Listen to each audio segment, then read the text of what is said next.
ನಮಸ್ತೆ ನನ್ನ ಪ್ರಿಯ ವೀಕ್ಷಕರೇ, ನಮ್ಮ ಲಕ್ಷಾ ಚಾನಲ್ಗೆ ಸ್ವಾಗತ.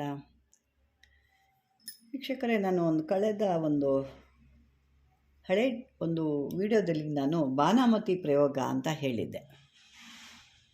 ಯಾವ ರೀತಿ ಮಾಡ್ತಾರೆ, ಹೇಗೆ ಮಾಡ್ತಾರೆ ಅಂತ ಅಂದ್ಬಿಟ್ಟು ಹೇಳಿದ್ದೆ. ಅದರ ಮುಂದಿನ ಭಾಗ ಮುಂದಿನ ಒಂದಿದ್ರಲ್ಲಿ ನಾನು ಹೇಳ್ತೀನಿ ಅಂತ ಹೇಳಿದ್ದೆ. ಆದರೆ ಸಮಯ ಆಗಲಿಲ್ಲ, ಯಾವುದ್ಯಾವುದೋ ಬಂದಿದೆ. ಈಗ ಅದಕ್ಕೆ ಬೇಕಾಗಿರುವಂಥದ್ದು ಯಾವುದರಿಂದ ತಯಾರು ಮಾಡ್ತಾರೆ, ಹೆಂಗೆ ತಯಾರು ಮಾಡ್ತಾರೆ, ಅದು ಯಾವ ರೀತಿ ಇದನ್ನು ಪ್ರಯೋಗ ಮಾಡಿ ಜನಗಳು ತೊಂದರೆ ಕೊಡ್ತಾರೆ, ಇದಕ್ಕೆ ವಸ್ತುಗಳಂಥದ್ದು ಯಾವುದು ಅನ್ನೋದು ನೋಡೋಣ. ಇದಕ್ಕೆ ಕೆಲವೊಬ್ಬರು ಈ ಬಾಣಂತಿ ತಲೆ ಅಂತ ಹೇಳ್ತಾರೆ. ಬಾಣಂತಿಯ ತಲೆ ಬುರುಡೆ ಇದಕ್ಕೆ ಬೇಕಾಗುವಂಥದ್ದು. ಅದು ಕೆಲಸ ಮಾಡಬೇಕು ಒರಿಜಿನಲ್ ಆಗಿ ಅಂದರೆ ಈ ರೀತಿಯಾದ ಬಾಣಂತಿ ತಲೆ ಬೇಕು.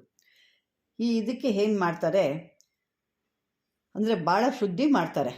ಅಂದರೆ ನಾವು ಅಂದ್ಕೊಳ್ತೀವಿ, ಅಯ್ಯೋ ತಲೆ ಬುರುಡೆ ಏನಪ್ಪ ಇದನ್ನೆಲ್ಲ ಅಂತ. ಇದಕ್ಕೆ ನಾನಾ ರೀತಿಯಾಗಿ ಭಾಳ ಶುದ್ಧವಾಗಿ ಕೆಲಸನ ಭಾಳ ಸಿದ್ಧಿ ಮಾಡಿರ್ತಾರೆ. ಅದು ಯಾವ್ಯಾವ ಥರ ಅಂದರೆ ಏನು ಮಾಡ್ತಾರೆ ಅಂತಂದು ಚೆನ್ನಾಗಿ ತೊಳೆದು ಅದನ್ನು ಶುದ್ಧಿ ಮಾಡಿ ಅಷ್ಟ ದಿಗ್ಬಂಧನ ಹಾಕಿ ಅದಕ್ಕೆ ಕಟ್ಟು ಮಂತ್ರಗಳಿಂದ ಬಾಣಂತಿ ತಲೆಯಲ್ಲಿ ದೇವಸ್ಥಾನಕ್ಕೆ ತೊಗೊಂಡು ಹೋಗ್ತಾರೆ. ಅಂದರೆ ದೇವಸ್ಥಾನದಲ್ಲೆಲ್ಲ ಇದನ್ನು ಇದು ಮಾಡಲ್ಲ, ಆದರೆ ಕಾಣ್ದಂಗೆ ಅವ್ರಿಗೆ ಗೊತ್ತಿರುತ್ತೆ ಯಾವ ರೀತಿ ಹೋಗ್ತಾರೆ ಅಂತ. ಆ ರೀತಿ ಹೋಗಿ ಅಲ್ಲಿ ಈ ಗೋವಿನಿಂದ ತಯಾರಾದಂಥ ಸಗಣಿ, ಅದರ ಗೋಮೂತ್ರ, ಹಾಲು, ತುಪ್ಪ, ಮೊಸರು ಮತ್ತು ಗೋರೋಜನ ಇದನ್ನೆಲ್ಲ ಅದಕ್ಕೆ ಕಲಿಸ್ಬಿಟ್ಟು ಬಳಿತಾರೆ. ನಂತರ ಈ ಭಾನುಮತಿ ಮಂತ್ರ ನಿಮಗೆ ಹೇಳಿದ್ದೆ ಮೊದಲೇ.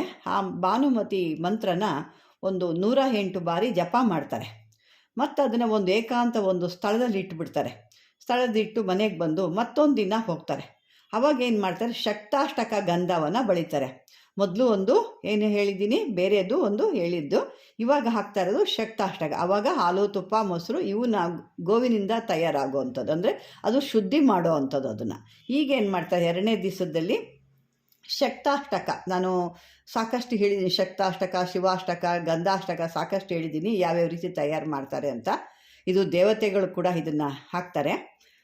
ಇದನ್ನು ಬಳದ್ಬಿಟ್ಟು ಮತ್ತೆ 108 ಬಾರಿ ಭಾನುಮತಿ ಮಂತ್ರವನ್ನು, ಈ ಬಾನಾಮತಿ ಮಂತ್ರ ಅಂತ ಏನು ಹೇಳ್ತೀವಲ್ವ, ಅದನ್ನು ಮತ್ತೆ ಮಂತ್ರಿಸ್ಬಿಟ್ಟು ಮತ್ತೆ ಅದೇ ರೀತಿ ಇಟ್ಬಿಟ್ಟು ಬರ್ತಾರೆ. ಮತ್ತೆ 3 ದಿವಸ ಹೋಗ್ತಾರೆ. ಮತ್ತೆ ಆವಾಗ ಶಿವ ಅಷ್ಟಕ ಗಂಧನ ಹಾಕ್ಬಿಟ್ಟು ಮತ್ತೆ 108 ಸಾರಿ ಈ ಬಾನಾಮತಿ ಮಂತ್ರನ ಪಠಿಸ್ಬಿಟ್ಟು ಮತ್ತೆ ಬರ್ತಾರೆ.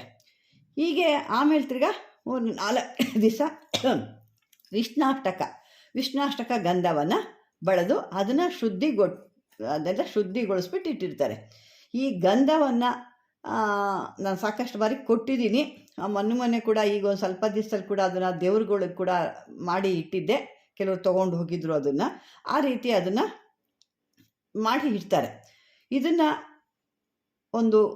ಮಾಡುವಂಥ ದಿನಗಳು ಕೂಡ ಭಾಳ ಸರಿಯಾದ ಸ್ಥಳದಲ್ಲಿ ಮಾಡಬೇಕಾಗುತ್ತೆ.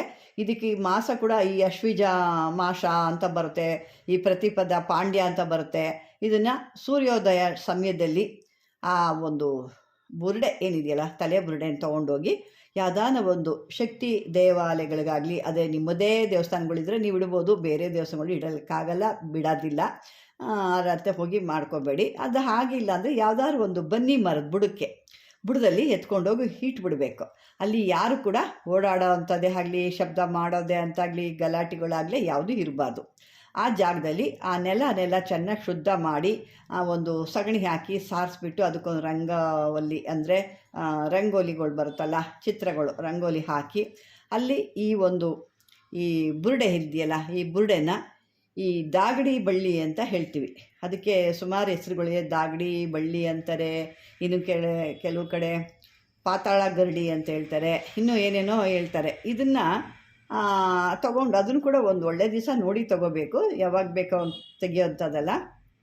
ಅದನ್ನು ಪುಟ್ಟಿ ರೀತಿ, ಆ ದಾಗಡಿ ಬಳ್ಳಿಯಿಂದ ಬುಟ್ಟಿ ರೀತಿ ತಯಾರು ಮಾಡಿಬಿಟ್ಟು ಆ ಬುಟ್ಟಿ ಒಳಗಡೆ ಈ ಬುರುಡೆಯನ್ನು ಇಟ್ಬಿಡ್ಬೇಕು. ಹಿಟ್ಟಾದ ನಂತರ ಏನು ಮಾಡ್ತಾರೆ, ಇದಕ್ಕೆಲ್ಲ ಮಾಮೂಲಿಯಾಗಿ ಧೂಪ ದೀಪ ನೈವೇದ್ಯಗಳೆಲ್ಲ ಮಾಡಿ 108 ಕೆಂಪು ಕಣಗಲುವ ಅಂತ ಹೇಳ್ತೀವಲ್ವ, ಕಣಗಲುವ ಅಥವಾ ಗಣಗಲುವ ಏನೋ ಬರುತ್ತೆ 2 ರೀತಿಲಿ. ಆ ಹೂವನ್ನು ತಗೊಂಡು 108 ಸಾರಿ ಮತ್ತೊಮ್ಮೆ ಈ ಬಾನಾಮತಿ ಮಂತ್ರ ಹೇಳಿಕೊಂಡು ಆ ಬುರುಡೆನ ಹಾಕಿ ಮತ್ತು ಒಂದು 108 ಮಂತ್ರ ಹೇಳಿ ಜಪ ಪೂರೈಸ್ತಾರೆ.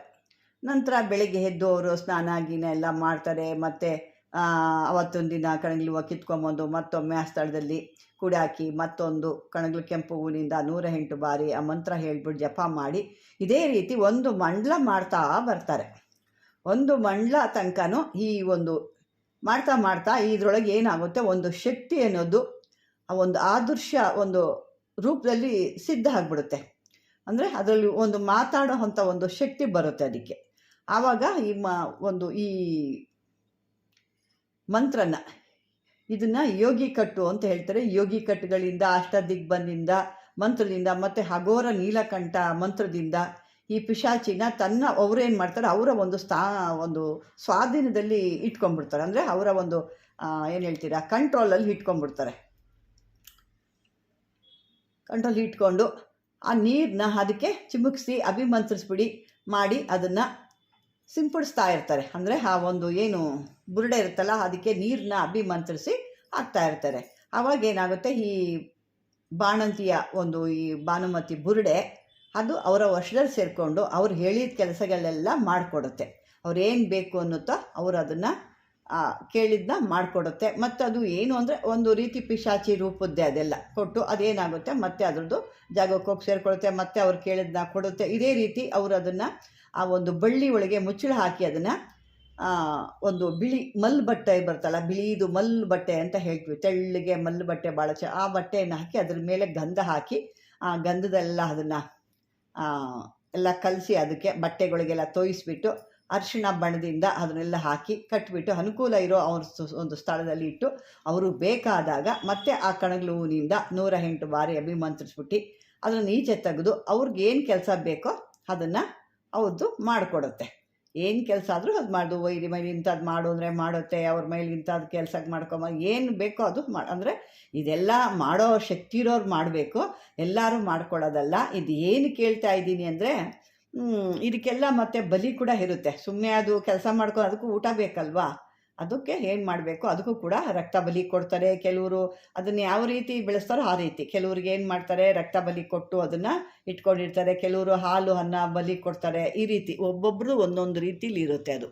ಆ ರೀತಿ ಇಟ್ಕೊಂಡು ಇದು ಕೇಳದಂಥ ಇದು ಬಾಣಂತಿ ತಲೆನೇ ಆಗಬೇಕು, ಬೇರೆ ಬುರುಡೆ ಎಲ್ಲ ಕೆಲಸ ಮಾಡಲ್ಲ. ಇದು ಅವರು ಹೋಗಿರೋ ಅಂಥ ಸಮಯದಲ್ಲಿ ನೋಡ್ಕೊಂಡಿದ್ದು ಅದೆಲ್ಲ ಭಾಳ ಕಷ್ಟ. ಸಾಧಕರಿಗೆ ಮಾತ್ರ ತರಕ್ಕೆ ಸಾಧ್ಯ. ಇದು ಎಲ್ಲರೂ ಹೋಗಿರ್ತಾರೆ, ತೊಗೊಂಡು ಬರ್ಲಿಕ್ಕೆ ಸಾಧ್ಯ ಆಗಲ್ಲ. ಅದು ಅವ್ರಿಗೆ ಕೆಲವೊಂದು ಯಾವ್ಯಾವ ರೀತಿ ತರಬೇಕು ಅನ್ನೋದು ಗೊತ್ತಿರುತ್ತೆ. ಆ ರೀತಿ ತಂದು ಈ ಮಂತ್ರದಿಂದ ಅದನ್ನು ಪ್ರಯೋಗ ಮಾಡಿ ಇವರು ಕೇಳದಂತೆ ಈ ಸಾಧಕನ ಏನು ಹೇಳ್ತಾನೋ ಅದನ್ನು ಕೇಳೋ ರೀತಿ ಮಾಡ್ಕೊಳ್ತಾರೆ. ಇದು ಇವಾಗ ಹೇಳ್ತಾರಲ್ಲ, ಅವರು ನಮ್ಮ ಮನೆ ಮೇಲೆ ಕಲ್ಲು ಬಿತ್ತು, ನಮ್ಮ ಮನೆ ಮೇಲೆ ರಕ್ತ ಸುರಿಯಿತು, ನಮ್ಮ ಮನೆ ಮೇಲೆ ಇದೆಲ್ಲ ಬಿತ್ತು, ಏನೇನೋ ಶಬ್ದ ಬರ್ತಾ ಇದೆ, ಗೆಜ್ಜೆ ಶಬ್ದ ಬರುತ್ತೆ, ಅದು ಬರುತ್ತೆ, ಇದು ಏನೇನೋ ಹೇಳ್ತಾ ಇರ್ತಾರೆ. ಭಾಳನೇ ಅದು ಅವ್ರು ಏನು ಹೇಳ್ತಾ ಅದು ಮಾಡ್ತದೆ. ಸೂಜಿಗಳು ಬೀಳ್ಸೋದು, ನೀರು ಬೀಳ್ಸೋದು, ಆ ಕಲ್ಲೆಲ್ಲ ಬಳ ಬಳ ಬಳ ಅಂತ ಶಬ್ದ ಬರೋದು, ಮರಳು ತಂದು ಉಯ್ಯೋ ಥರದ್ದು, ಬೆಂಕಿ ಹತ್ಕೊಳ್ಳೋ ಥರದ್ದು, ಹೆಂಗೆ ಬೇಕಾದರೂ ಅದು ಆ ರೀತಿ ಎಲ್ಲ ಈ ಬಾನಾಮತಿ ಪ್ರಯೋಗ ಮಾಡ್ತಾರೆ. ಕೆಲವರು ನನಗೆ ಸಾಕಷ್ಟು ಜನ ಅವಾಗ ಕೇಳ್ತಿದ್ರು, ಈ ರೀತಿ ಆಗುತ್ತೆ ಆ ರೀತಿ ಆಗುತ್ತೆ ಅಂತ ಕೇಳ್ತಾ ಇದ್ರು. ಅಂದರೆ ಇದನ್ನ ಎಲ್ಲರೂ ಮಾಡ್ಕೊಳ್ಳಿ, ಇದು ಕಷ್ಟ ಇರುತ್ತೆ. ಇದನ್ನು ಸಾಧಕರು ಕೆಲವರು ಯಾರೋ ಸಾಧಿಸ್ಕೊಂಡು ಮಾಡ್ಕೋಬೋದು. ಇದು ಏನು ಅಂದರೆ ಯಾರು ಗುರುವುದು ಒಂದು ಮುಂದಾಳತ್ವ ಇಲ್ಲದೆ ಅಥವಾ ಅವರ ಒಂದು ಯಾವುದು ತಿಳ್ಕೊಳ್ದೆ, ಅವ್ರ ಹತ್ರ ಏನು ತಿಳ್ಕೊಳ್ದೆ ನೀವು ಇಂಥ ವೀಡಿಯೋಗಳು ಅಥವಾ ಬುಕ್ಸ್ಗಳನ್ನ ನೋಡಿ ಮಾಡ್ಕೊಳ್ಳೋಕ್ಕೆ ಸಾಧ್ಯ ಆಗಲ್ಲ. ಅದು ಮಾಡಿಕೊಟ್ರು ನಿಮಗೆ ಸಿದ್ಧಿ ಆಗಲ್ಲ. ಯಾರಾದ್ರೂ ಒಳ್ಳೆ ಇದ್ದಿದ್ದು ಆ ಒಂದು ಶಕ್ತಿ ನಿಮಗಿದ್ರೆ ಮಾಡಬೇಕಾಗುತ್ತೆ. ಹಾಗಾಗಿ ಈ ವಿಷಯ ತಿಳ್ಕೊಳ್ಳಿ. ಏಕೆಂದರೆ ಈ ರೀತಿ ಅದು ಹೆಂಗೆ ಬಂದುಬಿಡುತ್ತೆ, ಯಾವ ರೀತಿ ಬರುತ್ತೆ, ಅದು ಹೆಂಗೆ ನಮ್ಮ ಮೇಲಿಂದ ಮರಳು ಚೆಲ್ದಂಗೆ ಆಯಿತು, ಹೇಗೆ ಕಲ್ಲುಗಳು ಬಿದ್ದವು, ಈ ರೀತಿ ಎಲ್ಲ ಸಾಕಷ್ಟು ಜನ ಒಂದು ಪ್ರಶ್ನೆ ಇರುತ್ತೆ. ಅದನ್ನು ಈ ರೀತಿ ಒಂದು ತಯಾರು ಮಾಡ್ಕೊಳ್ತಾರೆ ಅನ್ನೋ ಉದ್ದೇಶದಲ್ಲಿ ಇದು ಹೇಳಿದ್ದೀನಿ ಅಷ್ಟೇ. ಇದನ್ನು ಯಾರು ಮಾಡ್ದಕ್ಕೆ ಹೋಗಿ ಏನೋ ತೊಂದರೆ ಮಾಡ್ಕೊಳಕ್ಕೆ ಹೋಗಬೇಡಿ ಅಂತ ಹೇಳ್ತಾ ವೀಕ್ಷಕರೇ, ಈ ಒಂದು ವಿಡಿಯೋ ನಿಮ್ಗೆ ಇಷ್ಟವಾದರೆ ಲೈಕ್ ಮಾಡಿ, ಶೇರ್ ಮಾಡಿ, ಸಬ್ಸ್ಕ್ರೈಬ್ ಮಾಡ್ಕೊಳ್ಳಿ. ಧನ್ಯವಾದಗಳು.